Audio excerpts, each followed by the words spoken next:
Paano kung ang mundo na alam natin ay hindi talaga buong mundo? Paano kung ito ay may hangganan at lampas sa hangganang iyon ay may lihim na hindi kailanman ipinaalam sa atin? Sa loob ng libu-libong taon, tinuruan tayo na ang mundo ay isang bola. Walang simula, walang dulo. Ngunit paano kung may isang lugar sa planeta na sadyang hindi dapat mapuntahan? Have you ever been to Antarctica? Yeah. Do you believe in the ice wall? Yeah, I saw the ice wall. There. Huh. Yeah, he saw it too.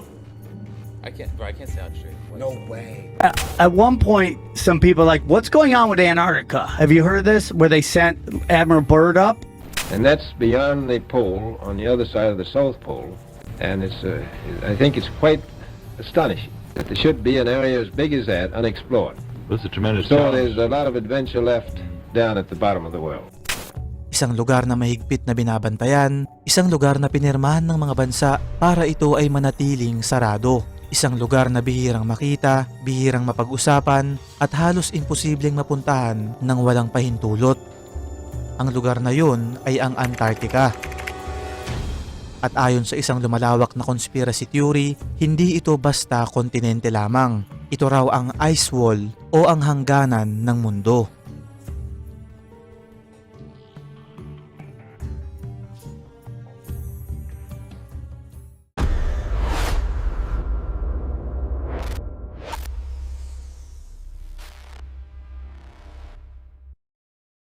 Mga kaibigan, ang ice wall theory ay isang paniniwala na nagsasabing ang Antarctica ay hindi isang ordinaryong kontinente na nasa ilalim ng mundo kundi isang napakalawak na pader ng yelo na siyang pumapalibot sa buong mundo. Ayon sa teoryang ito, ang ice wall ang nagsisilbing pisikal na hangganan ng ating mundo. At lampas dito ay may iba pang mga lupain, karagatan o kahit ibang mundo na hindi kailanman ipinakita sa publiko. Sa teoryang ito, ang konsepto ng South Pole ay isa lamang ilusyon. Hindi raw talaga sentro ng yelo ang Antarctica, kundi isang pader na nakapalibot sa lahat ng kontinente. Ito raw ang dahilan kaya tila paikot-ikot ang mga ruta ng eroplano at bakit bihira ang direktang biyahe na tumatawid sa Antarctica. Ang tanong, kung ito ay mali, bakit sobrang higpit ng access? Para sa dagdag kaalaman ng lahat, hindi ito tulad ng ibang kontinente. Ang Antarctica ay walang permanenteng residente. Walang bansa ang pwedeng mang-angkin nito at higit sa lahat, ito ay pinamamahalaan ng isang kasunduan na nilagdaan ng mga pinakamakapangyarihang bansa sa mundo. Ito ang tinatawag na Antarctic Treaty. Isang kasunduan na ayon sa opisyal na paliwanag ay naglalayong panatilihing mapayapa ang Antarctica at gamitin lamang para sa siyentipikong pananaliksik. Ngunit ayon sa mga conspiracy theories, ito raw ang perpektong paraan para magtago ng isang bagay. Dahil isipin mo, kung may tinatago ka, saan mo ito ilalagay? Walang iba kundi sa lugar na walang sibilyan, walang media, walang malayang makakapasok. Bago pa man ang modernong agham, marami ng kultura ang naniniwala na ang mundo ay may dulo. Sa mga sinaunang mapa, madalas makikita ang mga babalang, ito ang hangganan ng mundo. sa Norse mythology, meron silang tinatawag na Midgard, ang mundo ng mga tao na napapalibutan ng isang napakalawak na karagatan at isang higanteng nilalang na si Jormungandr. Sa Tibetan at Buddhist cosmology, may isang konsepto ng mga hiwalay na mundo na pinaghihiwalay ng mga natural na hadlang o balakid. Sa mga sinaunang Hindu texts, binabanggit ang mga concentric worlds, parang mga patong-patong na realidad. Ang tanong, nagkataon lang ba na pare-pareho ang ideya ng hangganan o may pinanggagalingan ang mga kwentong ito? One of the things I find most striking is the presence of Antarctica on ancient maps, because we didn't discover it until 1820, and yet it's on maps drawn in the 1500s with great detail, which again were based on much older source maps. May isa pang aspeto ang ice wall theory na bihirang pag-usapan ng mga tao. Hindi lang daw ito pisikal na pader, isa rin daw itong spiritual barrier. Ayon sa ilang esoteric at occult belief systems, ang mundo raw natin ay parang isang kulungan. Ang ice wall ang siyang nagsisilbing seal o harang para hindi basta makalabas ang mga nilalang, enerhiya o kamalayan na nasa loob. Nagsimula ito dahil may mga paniniwala na ang Antarctica ay may kakaibang enerhiya. Parang dead zone kung tawagin, tahimik, malamig, walang buhay, ngunit sa ilalim ng yelo, may mga sinasabing sinaunang estruktura, tunnels at mga lugar na hindi pa kailanman na-e-explore ng publiko. Kung totoo man ito, ang ice wall ay hindi lamang hadlang ng laman, kundi hadlang rin ng kaalaman. Isa sa mga pinakamahiwagang bagay para sa akin patungkol dito ay ang tanong na kung ang Antarctica ay kasing laki ng buong Estados Unidos at Europa, bakit parang bihira itong mapag-usapan? May Mars documentaries, may moon missions, may space telescopes, pero ang Antarctica tahimik. May ilang scientificong expeditions, oo, pero ang karamihan ay kontrolado, limitadong footage at halos walang raw access sa buong kontinente. Para sa mga naniniwala sa ice wall theory, hindi ito aksidente. Ito raw ay sinadya nilang gawing boring para ito ay hindi na mapag-usapan. Dahil kapag walang interes ang publiko, walang tanong. Kapag walang tanong, wala ring investigasyon. What's under Antarctica? We don't know yet, but there's evidence that there's a really big crater under the ice in Antarctica. Bago pa ang mga satellite images, ang ating mundo ay nakabatay sa mga mapa. At may mga ilang lumang mapa na nagdulot ng matinding tanong sa mga tao. May mga mapa na nagpapakita ng malalaking lupain sa ilalim ng mundo. May mga guhit na tila mas detalyado pa kaysa sa inaasahan para sa panahong yun. Kaya naman hindi may iwasang mag-isip ng mga tao na paano nalaman ng mga sinaunang kartograpo ang hugis ng mga lupain na sinasabing natuklasan lang noong modernong panahon. One of the things I find most striking is the presence of Antarctica on ancient maps, because we didn't discover it until 1820, and yet it's on maps drawn in the 1500s with great detail, which again were based on much older source maps. Para sa mga conspiracy theories, ang sagot ay simple, may mas matandang kaalaman at ito ay sadyang nawala. Ayon sa ilang teorya, nagsimulang maging sensitibo ang Antarctica matapos ang ikalawang digmaang pandaigdig o World War II. Matapos ang digmaan, biglang nagkaroon ng interes ang militar, may malalaking operasyon, may biglaang pag-atras at may mga ulat na hindi masyadong malinaw. At dito may papasok na isang pangalan, Admiral Richard Byrd. Isang tao na nagpunta sa Antarctica at bumalik na may kakaibang mga pahayag. Of Newsweek magazine. Our very distinguished guest for this evening is Admiral Richard E. Byrd. He made that first discovery flight, found out whether there was any land north of the North American continent. I must say that Admiral Byrd, our guest tonight, is not only our greatest living explorer, but he's been an inspiration to countless Americans. And that's beyond the pole on the other side of the South Pole. And I think it's quite astonishing that there should be an area as big as that unexplored. This is a tremendous So challenge. there's a lot of adventure left down at the bottom of the world.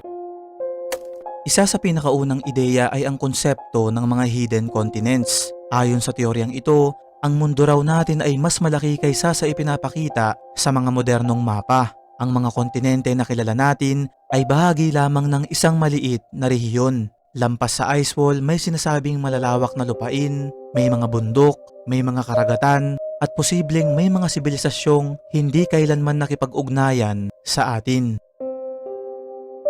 Sa ilang Polynesian myths, may binabanggit na mga lupain na hindi naaabot ng ordinaryong tao.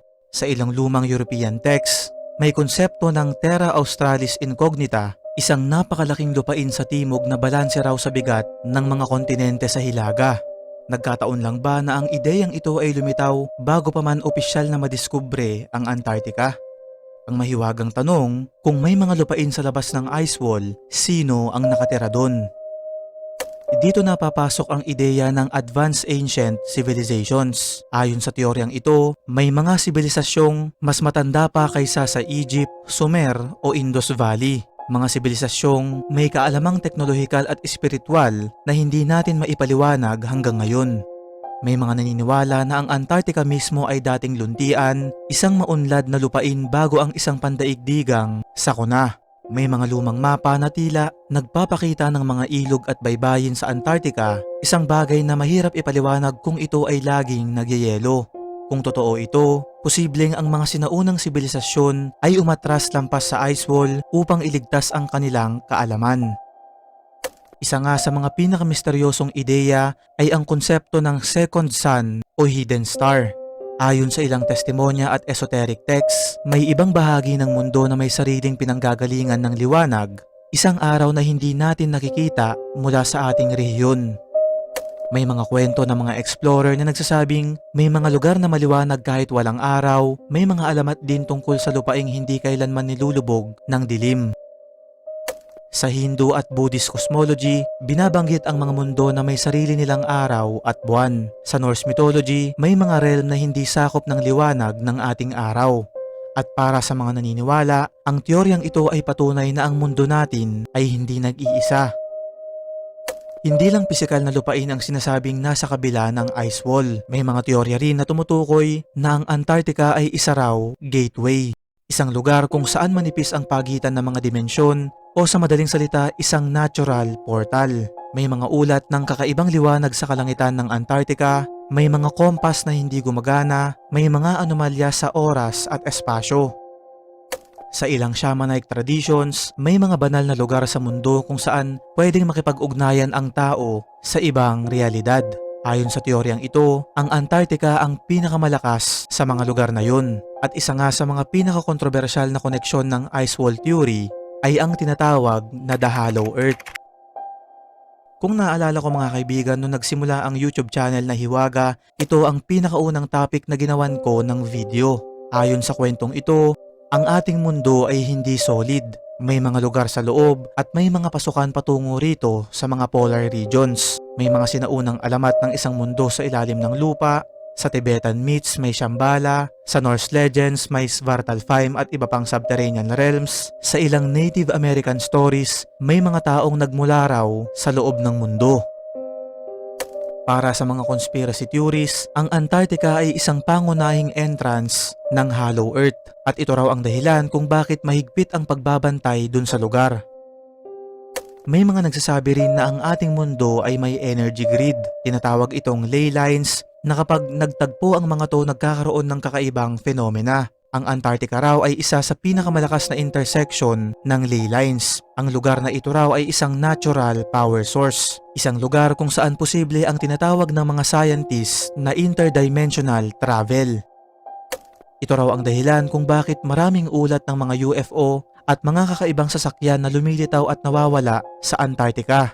May mga individual na nagsasabing nakarating sila sa kabila ng ice wall, mga piloto, sundalo at explorer na nagkwento ng mga lupain na hindi tugma sa opisyal na mapa.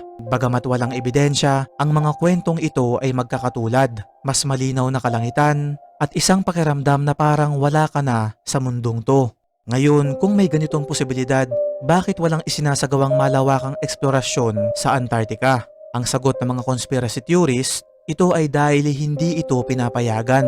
At dito papasok ang mga lihim ng militar, mga kasunduan at isang operasyon na hanggang ngayon ay pinag-uusapan ng mga tao. So why don't we just fall off the edge? Antarctica is the only continent that doesn't look like anything else. Compasses don't work down in Antarctica. North Pole's in the center, South Pole doesn't exist. The Antarctic Treaty says that no corporation in the history of the world can set up shop down there forever. Ngayon ay subukan naman nating silipin ang madilim na kasaysayan ng Antarctica matapos ang ikalawang digmaang pandaigdig.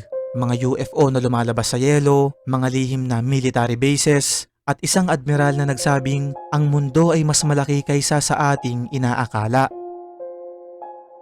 Matapos ang ikalawang digmaang pandaigdig, nagbago ang mundo. May mga bansang nawasak, may mga lihim na teknolohiya at may mga lugar sa planeta na bigla na lang naging sentro ng interes ng militar. Isa na rito ang Antarctica. Noong 1946 hanggang 1947, inilungsad ng United States Navy ang isang napakalaking misyon sa Antarctica na tinawag nilang The Operation High Jump. Opisyal na paliwanag, isang scientific expedition, isang training mission para sa malamig na klima. Ngunit ayon sa mga dokumento, higit sa 4,700 personnel, 13 barko at mahigit 30 eroplano ang kasama sa operasyon. Tanong ng mga teorista, bakit kailangan ng ganitong kalaking puwersa para sa isang scientific research? Ang naging sentro ng Operation High Jump ay isang tao, walang iba kundi si Admiral Richard Evelyn Byrd. Ilang beses ko nang nagawan ng content ang taong ito mula dito sa YouTube, Facebook at TikTok. Isang respetadong explorer, isang bayani ng Amerika, at isang taong nag-iwan ng mga pahayag na hanggang ngayon ay bumabagabag sa marami. Matapos ang operasyon, may mga interview si Richard Byrd kung saan sinabi niya na ang Estados Unidos ay kailangang maging handa laban sa mga sasakyang kayang lumipad mula pole to pole ng napakabilis. Para sa ilan, ito ay simpleng reference sa teknolohiya ng Cold War. Para naman sa iba, ito ay babala. Ang Operation High Jump ay hindi natapos gaya ng kung ano ang plano. Sa halip na 6 na buwan, bigla na lang itong pinutol. May mga chismis na nagsasabing ang mga barko at eroplanong dala nila ay nakatagpo ng mga kakaibang flying objects, mga eroplanong walang pakpak, mga disk na lumilipad, mga bagay na kayang mag-maneuver ng lampas sa kakayahan ng teknolohiya na meron tayo noon. May mga kwento ng eroplano na bumagsak, may mga tauhan na hindi na bumalik pagkatapos ng misyon. Ngunit lahat ng mga teoryang ito ay opisyal na itinanggi ng ahensya. Isa sa mga pinakakontrobersyal na usapin ay ang pagkakaroon ng mga lihim na bases sa ilalim ng yelo. May mga naniniwala na meron daw mga advanced na pasilidad na itinayo bago pa man ang digmaan. May koneksyon raw ang mga to sa mga Nazi. Bago matapos ang ikalawang digmaang pandaigdig, may mga ulat na ang Germany ay nagsasagawa ng ekspedisyon sa Antarctica at tinawag ang lugar na New Swabia. Layunin umano, advanced technology testing, flying disc experiments at paghahanap ng Agartha o Hollow Earth entrances. At ang Operation High Jump ng US Navy ay posibleng tumugon sa pagmonitor ng Nazi activity na hindi natapos sa digmaan. Ayon sa teorya, dito raw nagtago ang ilan sa kanilang teknolohiya at posibleng hindi lang tao ang nandoon. All right, Admiral Byrd goes down. This is just after the war. Remember, the Nazis were fleeing to South America, so mostly Argentina. So the Nazis had established or tried to establish a base in Antarctica. That's true. It's New Schwabenland. Now, people say they were trying to build a Nazi base and all that stuff. They were really just looking for a whaling station to get oil. So Hitler didn't want to rely on outside sources. So anyway, after the war, they go down there. We still don't really know specifically why. It was supposed to be just to see how our aircraft would operate in cold weather. That was what they said. But this was a fleet that was armed to the teeth, like armed. The first helicopters were there, destroyers. So they go down there. It's supposed to be a multi-month mission, maybe 6 months. They get down there, and in like a matter of weeks, maybe even fewer, they just bail. And no one really knows why. Para sa mga naniniwala sa extraterrestrial involvement, ang Antarctica ay isang strategic location, malayo sa mata ng publiko at perpekto para sa lihim na operasyon. May mga ulat ng kakaibang estruktura na nakikita sa satellite images, pero para sa mga skeptiko, ito ay mga anino at natural formations. Para sa mga open-minded, ito ay ebidensya. Kung totoo ang Hollow Earth Theory, natural lang na magkaroon ng interes ang militar dahil dito ay nagkakaroon sila ng dagdag kaalaman, kontrol sa teknolohiya at kontrol sa hinaharap. Isa sa mga pinakamalaking palaisipan ay kung bakit bigla na lang natapos yung operasyon. Ayon sa opisyal na paliwanag, dahil ito sa masamang panahon at logistical issues. Ngunit ayon sa ilan, nagkaroon daw sila ng isang engkwentro na mistulang isang babala. At matapos nito, tila mas naging tahimik ang mga sumunod na balita tungkol sa Antarctica. May isang dokumento na madalas binabanggit sa mga conspiracy forums. Ito ang sinasabing diary ni Admiral Richard Byrd. Ayon sa nilalaman nito, nakapunta raw siya sa isang lugar sa loob ng ating mundo at ito ay naglalaman ng isang malawak na lupain, kalikasan, isang lugar na may advanced na mga nilalang at teknolohiya. Ang nakakapagtaka lang, ang usaping ito ay agad na itinanggi ng US government at sinasabing wala talagang diary si Richard Byrd. Kung pagsasama-samahin natin ang lahat ng to, lumalabas ang isang malinaw na larawan para sa mga naniniwala. Ang Antarctica ay hindi lamang yelo. Ito ay strategic, ito ay isang makapangyarihang lugar. At ito ang dahilan kung bakit ito mahigpit na binabantayan ng mga bansa. Pagkatapos ng lahat ng operasyon at ekspedisyon, dumating ang panahon ng mga kasunduan at regulasyon. Isa nga sa pinakaimportanteng dokumento ay ang binanggit ko kanina na Antarctic Treaty. Noong 1959, nilagdaan ang Antarctic Treaty sa Washington DC at nilinaw ng kasunduan ang mga patakaran. Bawal na ang militar na operasyon, maliban na lamang sa support para sa scientific research. Lahat ng gagawin sa Antarctica ay para lamang sa kapayapaan at siyensya, at ito ay isang lugar na hindi maaangkin ng sinuman. Opisyal na pahayag, panatilihing mapayapa at malinis ang Antarctica. Ngunit ayon sa mga conspiracy theorists, ito raw ay isang napaka-perpektong cover-up. Isang magandang paraan para pagtakpan ang mga lihim na teknolohiya, alien bases, at maaaring mga entrance sa Hollow Earth. Ang rehiyon ay sobrang mahigpit ang kontrol sa mga flight paths, ilan sa mga dahilan, extreme weather conditions at safety, at international treaty compliance. Ngunit may alternatibong paliwanag ang mga naniniwala sa conspiracy. Ito ay dahil hindi pinapayagan ang aerial photography sa Antarctica sapagkat may mga nakatagong estruktura dun sa lugar. Sinasabi rin na may mga delikadong areas sa high-tech surveillance at defense mechanisms. May mga teorya na ang mga satellite images at world maps ay sadyang minanipula upang itago ang totoong hugis at nilalaman ng Antarctica. Ibang-iba ang mga lumang mapa tulad ng Piriris map noong 1513, Mercator map noong 1569, at Orontius Phineus map noong 1531. Kung mapapansin, ang mga to ay nagpapakita ng Antarctica na walang yelo at may detalyadong coastlines. Para sa ilan, ito ay patunay na may kaalaman ang mga sinaunang tao o lihim na grupo sa tunay na kalikasan ng kontinente. Isa nga sa pinakasikat na conspiracy catchphrase sa bagay na to, They don't want you there. simpleng paliwanag, may mga lugar sa mundo na hindi dapat puntahan ng ordinaryong tao. May ilang media coverage at documentaries na nagtatalakay ng mga kakaibang phenomenon sa Antarctica. Kung mahilig kayo sa mga ganitong usapin, sigurado akong alam nyo at napanood nyo na ang ilan sa mga to.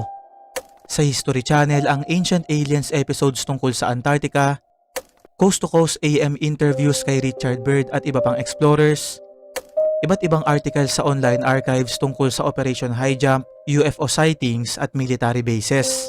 Kahit na walang opisyal na ebidensya, patuloy pa rin naniniwala ang mga tao. Bakit?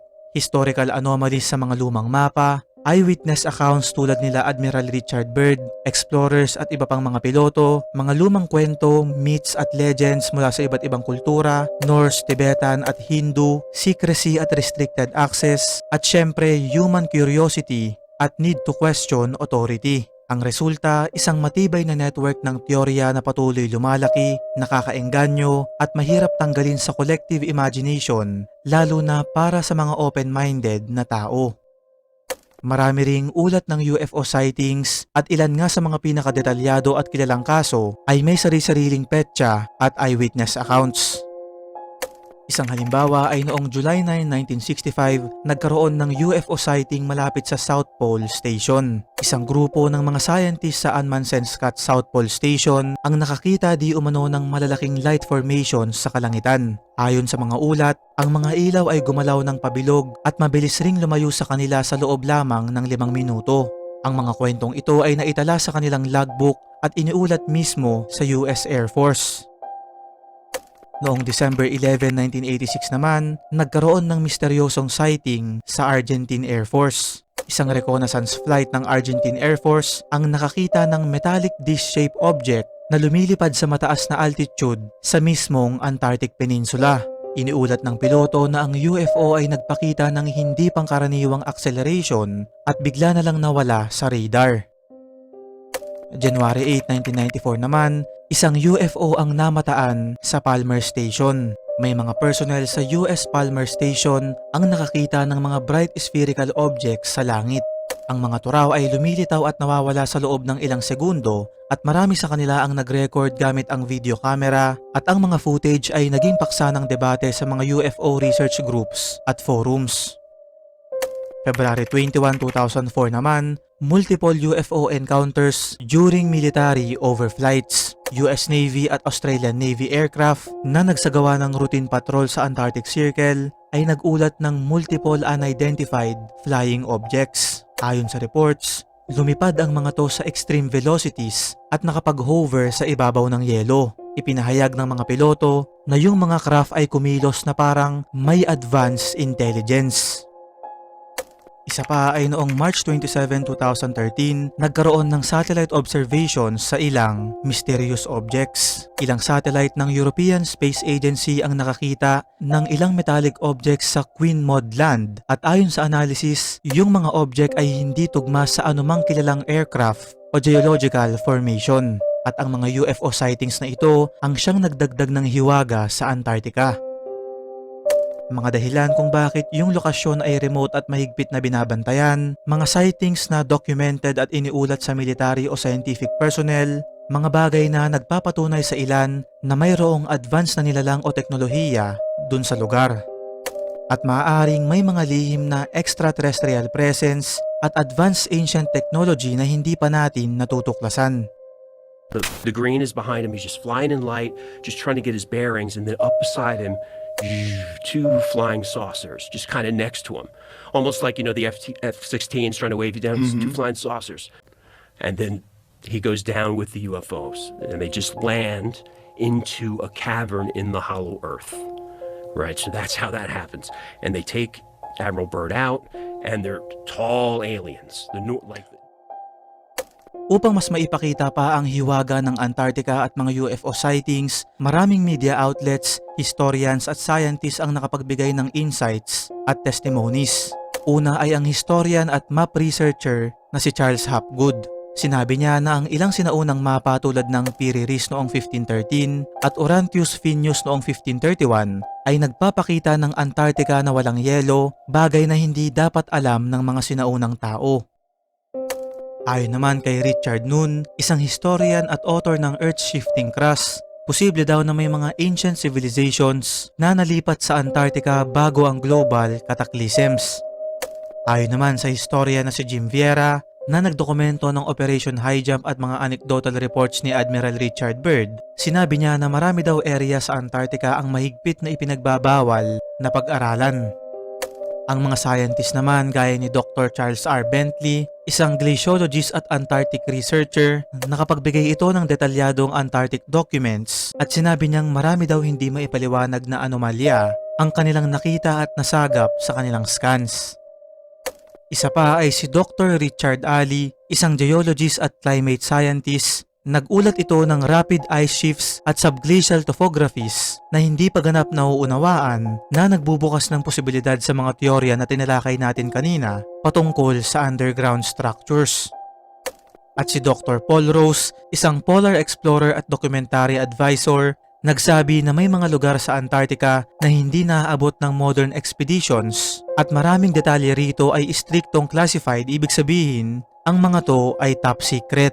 Kaya naman kung hindi ka naniniwalang posible ang mga bagay na to, ang narrative ng Antarctica bilang ice wall ay nananatiling malakas at nag-uudyok ng patuloy na curiosity dahil ang mga to ay sinusuportahan rin maski ng ilang mga kilalang scientists, researchers at historians. Bukod sa ice wall, hollow earth at UFO theories, marami pang ibang conspiracy ang umiikot sa Antarctica.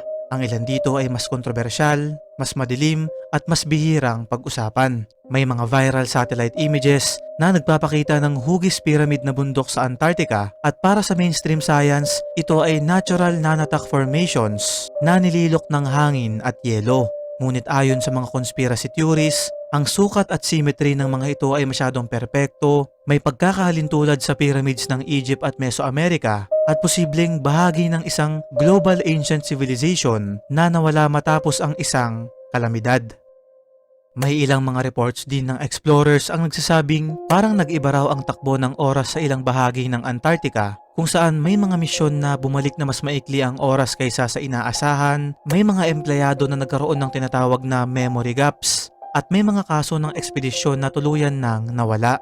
Kung iisipin, ito ay indikasyon ng dimensional anomalies o isang napaka-advanced technology testing. Ito raw ang dahilan kung bakit napakasensitibo ng lugar sa military research. They deployed it down to Antarctica, and he basically wrote a journal daily about their experiences down deployed in Antarctica. There was a point during the deployment where he said time stopped, and he said that he was abducted by, what he thought was aliens. You know what I'm saying? Ilan lang ang mga bagay na to sa pinaniniwalaang pinagtatakpan gamit ang Antarctic Treaty ng mga bansa, mula sa mga sinaunang mapa, ice wall, subglacial pyramids, hanggang sa mga UFO sightings na lumilitaw sa kalangitan, mga lihim ng Hollow Earth Theory at advanced civilizations na nananatiling nakatago. Lahat ng ito ay nagtuturo sa isang tanong: ano nga ba talaga ang tinatago sa pinakahilagang kontinente ng mundo? Pwedeng ang sagot ay nasa kasaysayan, pwede ring ito ay sa mga lumang kwentong mitolohiya, o marahil ang lihim ay mas malalim kaysa sa kayang maunawaan ng ating isipan. Ikaw kaibigan, handa ka bang harapin ang katotohanan na taliwas sa mga paniniwalang alam mo simula nung ikaw ay bata pa? Kung meron kayong opinyon sa bagay na to o dagdag kaalaman o impormasyon, ay ibahagi nyo ito sa comment section at magkakasama natin itong pag-usapan. Para naman sa iba dyan na may mga suggestion sa mga topic na gusto nyo pang pag-usapan natin sa susunod, ay i-comment mo ito sa ibaba para masama natin sa listahan. At ano pa man mga kaibigan, ay wala pa rin sino man sa atin ang nakakalam kung totoo ba to o hindi. Kaya nga sa atin ito lang ay isang hiwaga.